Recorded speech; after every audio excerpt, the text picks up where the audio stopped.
Perfume का जायका हलक में महसूस हो तो रोज़े का हुक्म। ऐसा परफ्यूम जिसका असर नाक और हलक में महसूस होता हो, इसे रोज़े में इस्तेमाल करना कैसा है? मोहम्मद जैद जिद्दा से। जानबूझकर नाक में परफ्यूम डालना ये जायज़ नहीं है, इससे रोज़ा टूट जाएगा। लेकिन आपने परफ्यूम लगाया, नीयत आपकी सूंघने की नहीं थी कि नाक के अंदर उसके ज़र्रात लेके जाएं, लेकिन चले गए, तो इंशाअल्लाह इससे रोज़ा नहीं टूटेगा आपका। ये ऐसे ही है जैसे गर्दो गुबार में आप अपने काम से जा रहे थे, गर्दो गुबार पेट में चली गई, तो इससे रोज़ा नहीं टूटता। तो ऐसे ही परफ्यूम आपने लगाया और फिर उसका वो खुद ब खुद उसके ज़र्रात नाक में चले गए, तो रोज़ा नहीं टूटता।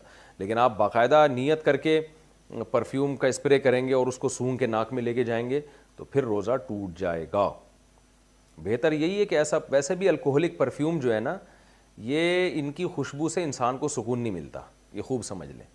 ये वक्ती एक वो होती है, लेकिन हकीकत ये है कि ये इससे दिमाग इंसान का भारी होता है। पता नहीं लोग क्यों अल्कोहलिक खुशबुएँ, जायज़ है, लेकिन अल्कोहलिक खुशबुएँ जितनी भी हैं वो आप तजर्बा करके देख लें। आप नॉन अल्कोहलिक खुशबुओं का ज़रा आदत तो डालें, तो आपको पता चलेगा उसमें कितना सुकून है, कितने दिमाग मुअत्तर होता है उससे।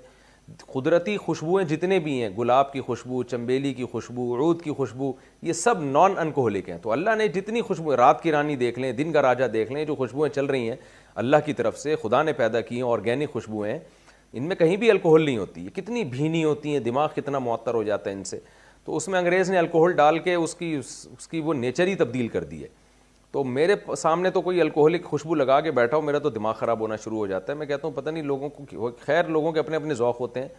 तो जायज़ नाजायज़ की मैं बात नहीं कर रहा, जायज़ है, लेकिन मेरे मशवरे पर आप कभी कुछ दिन नॉन अल्कोहलिक खुशबुएँ, जो जिसको इतर कहा जाता है, वो आप ज़रा इस्तेमाल करें। मज़ा ना आए पैसे वापस। अरब ज़्यादातर नॉन अल्कोहलिक खुशबुएँ इस्तेमाल करते हैं। आप देखें सऊदी अरब आप जाते हैं, ऐसी भीनी भीनी मुअत्तर खुशबुएँ आती हैं। आप कमरे में ऊद की धूनी दें, आप ऊद की लकड़ी जलाएं, या इसी ऐसे ही किसी दरख्त की लकड़ी जलाएं, ऐसा प्यारी खुशबू आएगी। और आप अल्कोहलिक स्प्रे कर दें तो थोड़ा सा अच्छा लगेगा, लेकिन दिमाग उससे आपका भारी होना शुरू हो जाएगा, छींकें आना शुरू हो जाती हैं लोगों को, पता नहीं कितने किस्म के मसाइल होते हैं।